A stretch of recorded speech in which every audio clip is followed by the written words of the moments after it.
All right, Mark here, cooking the books, bringing the info. So, real quick, I want to ask you this question: Do you believe you have free will?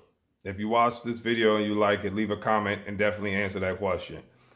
Do you believe that we have free will? Now, I'm a biblical person. I got a theological background and I have a science background, right? Because I study both, right?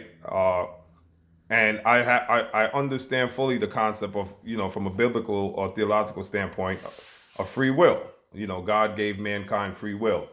But this is what I think of free will. I think of free will like I remember when I did a few years in college, right? Nothing crazy. I'm a college dropout. Didn't finish. Whatever. I felt it wasn't for me, but it was cool. While I was there, I remember one time I was in a class and I asked the professor about, we're getting close towards the end of the semester or whatever. So I said, what my grade looks like. Or we're maybe midway or maybe three quarters of the way, whatever the case was. I said, how's my grades looking? And he says, the A is there for you to take. The A is there for you to take, something like that. The A is there for your taking. And I was a little younger, right, and didn't have a fully developed, the cognitive mind. And I remember just feeling good, like, yeah, okay, that's his way of telling me I have an A, or the A is there for you to take. Not really now with a more mature mind, understanding that okay, that's not saying nothing, right? The A is there for everybody to take, right? So he didn't tell me nothing. He told me a whole lot of nothing. I don't know if that's a good analogy now that I think about it. Scratch that. I don't think that's a good analogy. I got to come up with a better one. Free will. What's a good analogy? Analogous. And that's not good either. All right, so let's just keep it this way then. I can't think of a good analogy right now. I'm having brain farts. But here's what I will say: the concept of free will is this. I do believe God gave man free will. The question is this for me. This is my take, my interpretation. The question I ask is, will do we exercise that? Right? You get what I'm saying? It's kind of like me saying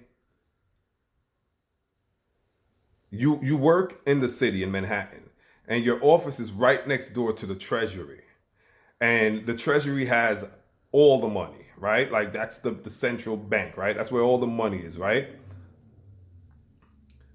The gold and all that stuff, right? And up the street from that is the New York Stock Exchange, right? Trillions of dollars are passing through. So, in other words, you're around a tremendous amount of money. You have access to all that money. You who works in that area, you have access to all that money. You can make all this money. That means nothing. You have access to it in the sense that you work in that area.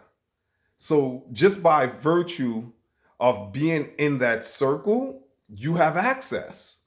You don't have access where you have a key and you can go into the treasury and take out the gold, gold bars. You go to jail. But you have access in the sense where every morning you go down there. So all that money is that money is energy. So all that energy of currency is flowing around you. But that don't mean you're going to make that money. That don't mean you're going to actually materialize that money. It's like the word potential. Potential simply means capable of being, capable of coming into existence, coming into being, coming into materialization, coming into fruition. Potential.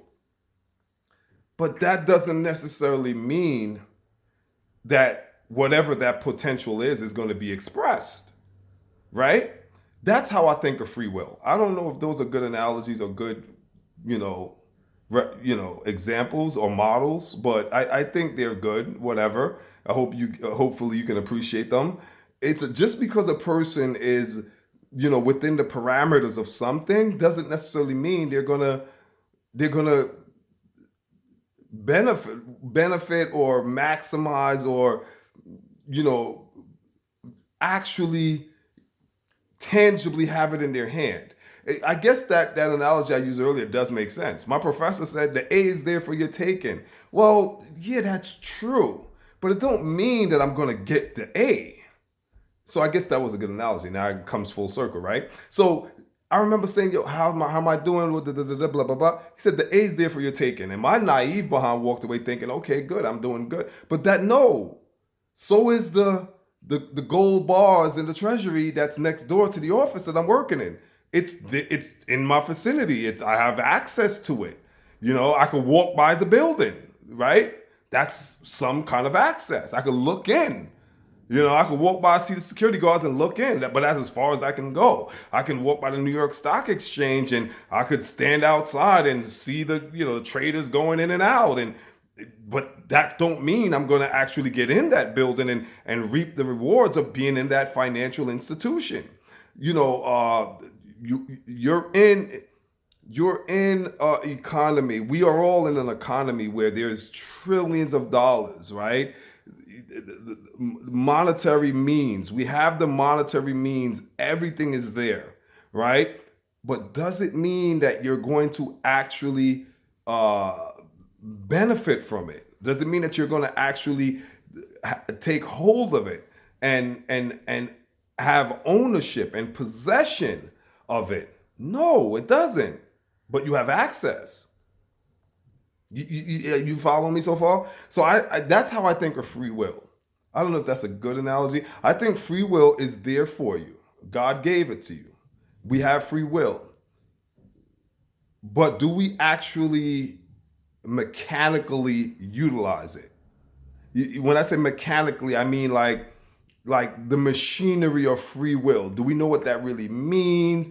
Do we actually operate and function the mechanics of free will? Me personally, I don't think so. I do not think we exercise the full capacity of free will as intended. This the Greek is mens rea. Mens rea means the intent. I don't think we exercise free will, the mechanics of free will, as intended by God, right? God's intention for free will, according to my overstanding, right?